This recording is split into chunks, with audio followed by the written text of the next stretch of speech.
Hello students, welcome back to Sigma coaching classes once again. Students, आज हम इस video में क्लास 10th जनरल इंग्लिश के 4th chapter जिसका नाम है चिल्ड्रन और जिसके पोइट है H.W. लॉन्गफेलो को पढ़ने वाले हैं। और ये बहुत इंपॉर्टेंट चैप्टर है दोस्तों। 10th क्लास में जो फाइनल एग्जाम होता है उसमें इससे एक दो क्वेश्चन 100% पूछे ही जाते हैं और इसके एक्सट्रैक्ट भी बहुत बार पूछे जाते हैं। ये जो बोर्ड पर दिखाई दे रहा है ये इसके एक्सट्रैक्ट हैं, ये अभी हम पढ़ने वाले हैं। ये बहुत बार एग्जाम में पूछे जाते हैं और इससे छोटे छोटे क्वेश्चन आते हैं और लॉन्ग क्वेश्चन ही पूछे जाते हैं। बहुत इंपॉर्टेंट चैप्टर है दोस्तों, ध्यान से समझिए। सभी बुक्स निकाल के बैठिए जब आप इस वीडियो को देखें और उस बुक्स में 4 चैप्टर निकालिए और पैराग्राफ को आप मेरे साथ साथ पढ़ते जाइए। जो मीनिंग मैं बताता जाऊंगा उसे आप नोट करते जाइए पेंसिल से, ताकि आप बाद में जब रिवीजन करें तो आपको कोई प्रॉब्लम ना आए। तो देखिए दोस्तों, हम स्टार्ट करते हैं। तो सबसे फर्स्ट हमारा है come to me O ye children. सबसे फर्स्ट जो पैरा है हमारा वो क्या लिखा हुआ है बुक में आपको दिखाई दे रहा होगा, कम to me O ye children. इसका मतलब है जो पोइट है कौन, H.W. लॉन्गफेलो। आपको बहुत अच्छे से याद हो जाएगा पोइट और पोएम का नाम। पोएम का नाम क्या दोस्तों, चिल्ड्रन। और बच्चों को क्या मिलता है स्कूल में, होमवर्क मिलता है। होमवर्क मतलब H.W. और लॉन्गफेलो मतलब बच्चे लंबे हो जाते हैं, बहुत ज्यादा लॉन्ग हो जाते हैं, तो H.W. लॉन्गफेलो चिल्ड्रन के पोइट हैं। तो जो H.W. लॉन्गफेलो है वो क्या कह रहा है फर्स्ट पैरा में, कम to me O ye children, मतलब कि हे बच्चों कम टू मी, मेरे पास आओ, हे बच्चों मेरे पास आओ। फोर आई हियर, फोर मतलब यहाँ पे है दोस्तों क्योंकि, आई हियर मतलब मैं सुनता हूँ, यू मतलब तुम्हें, at your play, at your play मतलब तुम्हें खेलते हुए। For I hear you at your play, come to me O ye children, for I hear you at your play, हे बच्चों मेरे पास आओ क्योंकि मैं तुम्हें खेलते हुए सुनता हूं। क्योंकि जब भी मैं तुम्हें खेलते हुए सुनता हूं तो क्या हो जाता है, एंड द क्वेश्चंस मतलब और वह क्वेश्चंस और वह प्रश्न, दैट परप्लेक्स मी, दैट मतलब जो, परप्लेक्स मतलब होता है दोस्तों परेशान करना, मी मतलब मुझे, जो मुझे परेशान करते हैं। मतलब पोएट ये कहना चाह रहा है कि हे बच्चों जब मैं तुम्हें देखता हूँ क्या करते हुए, खेलते हुए देखता हूँ, सुनता हूँ, तब जो क्वेश्चन मुझे परेशान कर रहे हैं बैनिश्ड, बैनिश मतलब समाप्त हो जाते हैं, मिट जाते हैं। क्वाइट अवे, क्वाइट अवे मतलब पूर्णतः दूर चले जाना, वो मिट जाते हैं, समाप्त हो जाते हैं और मुझसे बहुत दूर चले जाते हैं। मतलब जो पोइट है वो बच्चों को खेलते हुए सुनकर उसकी टेंशन्स को भूल जाता है दोस्तों। जो सेकंड पैरा है आप उसे पढ़ते हैं। सेकंड पैरा क्या कह रहा है, ए ओपन द ईस्टर्न विंडोज, ए का मतलब फिर से बच्चों से बोल रहा है वो, ए का मतलब बच्चों से, ये मतलब हे बच्चों open the eastern Windows, eastern मतलब पूर्व दिशा, विंडोज मतलब खिड़कियां, मतलब हे बच्चों पूर्व दिशा की खिड़कियां खोलो, मतलब वो खिड़कियों को खोलो जो पूर्व दिशा की ओर खुलती हैं। तो पूर्व दिशा की ओर खुलने वाली खिड़कियों को खोलो।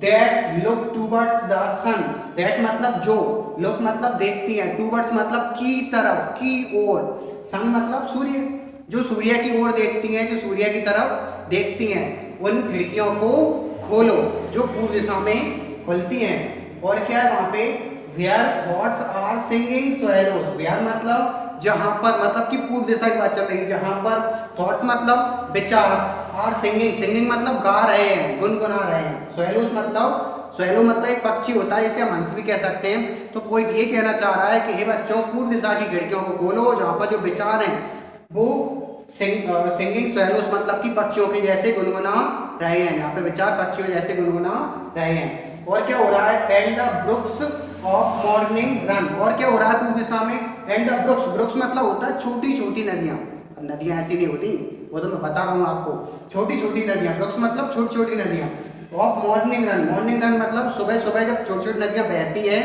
तो उस कंडीशन को बताया है पोइट ने कि जब पूर्व दिशा में बच्चों जब तुम खिड़की खोलोगे, जब तुम विंडोज ओपन करोगे तो वहां पे जो विचार हैं वो पक्षियों के जैसे गुनगुना रहे हैं और वहां पे छोटी छोटी नदियां सुबह की स्थिति में बह रही हैं। दोस्तों आइए थर्ड पैरा समझते हैं। जो थर्ड पैरा है स्टूडेंट्स हमारा वो क्या है, in your hearts the birds and sunshine. जो पोइट है वो बच्चों से कह रहा है, पोइट बच्चों से क्या कह रहा है, पोइट बच्चों से कह रहा है दोस्तों, in your hearts, in your hearts मतलब तुम्हारे विचार, तुम्हारे हृदय में, द बर्ड्स मतलब पक्षी, एंड द सनशाइन मतलब धूप, मतलब in your hearts the birds and sunshine, मतलब तुम्हारे विचारों, तुम्हारे हृदय में पक्षी और धूप समाई हुई है। और क्या है, इन योर थॉट्स, तुम्हारे विचारों में द ब्रुकलेट्स फ्लो, ब्रुकलेट्स मतलब कोई ब्रुक से ही बना है, अभी हमने यहाँ पर पढ़ा ब्रुक्स मतलब छोटी छोटी नदियां, ब्रुक से ही ब्रुकलेट्स बना है। तो in your thoughts the brooklets flow, मतलब तुम्हारे विचारों में ब्रुकलेट्स फ्लो मतलब छोटी छोटी नदियों का फ्लो, फ्लो मतलब बहाव है।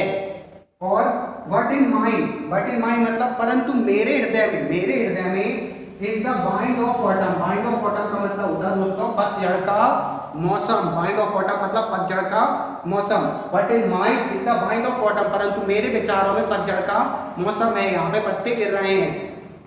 And the first fall of the snow, first fall मतलब पहली फुहार, स्नो मतलब बर्फ की, और यहाँ पे बर्फ गिर रही है, पत्ते भी गिर रहे हैं यहाँ पे। मतलब कोई ये कहना चाह रहा है कि मेरे हृदय के अंदर का मौसम बहुत खराब है, और जो तुम्हारा हृदय है उसमें धूप और सनशाइन है, वहाँ पे छोटी छोटी नदियाँ बह रही हैं, तुम्हारे विचार पक्षियों के जैसे गुनगुनाते हैं। इस तरह से उसने बात की है। दोस्तों आइए अगला पैरा समझते हैं। तो स्टूडेंट्स हमारा जो फोर्थ पैरा है वो कुछ इस प्रकार है। क्या लिखा है पोइट ने, कम टू मी ओए चिल्ड्रन, ये लाइन फिर से बोल रहा है वो, कम टू मी ओए चिल्ड्रन, इसका मतलब फिर से वही हुआ दोस्तों, हे बच्चों मेरे पास आओ। एंड विस्पर, विस्पर मतलब होता है धीरे से फुसफुसाना, किसी कान के पास जाकर हम इस तरह हाथ लगा कुछ बोलते हैं ना, उसे बोलते हैं विस्पर। एंड विस्पर और फुसफुसाओ इन माय ईयर, मेरे कान में, और मुझे बताओ मेरे कान में बहुत धीरे से विस्पर करो। क्या बताओ, what the words and the winds are singing, वो ये कह रहा है कि बच्चों मेरे पास आओ, मेरे कान में धीरे से आकर विस्पर करो और मुझे बताओ कि बर्ड्स, बर्ड्स मतलब पक्षी, और वाइन्स मतलब पवन जो चारों तरफ चल रही है, तो वो पवन और वो पक्षी क्या गुनगुना रहे हैं, क्या गीत गा रहे हैं, और वो भी कहाँ पर, in your Sunny atmosphere, atmosphere मतलब वातावरण, सन्नी मतलब धूप से भरा हुआ। क्योंकि वो ऐसा इसलिए कह रहा है क्योंकि बच्चों के अंदर क्या है, बच्चों के हृदय में बर्ड्स एंड सनशाइन है, तो जब सनशाइन है तो यहाँ पे सनशाइन होती है, उसे हम सन्नी एटमॉस्फेयर बोलते हैं। तो पॉइंट ये कह रहा है बच्चों से कि बच्चों मेरे पास आओ और तुम्हारे सन्नी एटमॉस्फेयर में, तुम्हारे धूप से भरे हुए वातावरण में जो पक्षी और पवन है वो क्या गुनगुना रहे हैं, ये मुझे बताओ। फिर इसी प्रकार हमारा अगला जो पैरा है दोस्तों वो क्या है, फिफ्थ पैरा, और वो कुछ इस प्रकार है।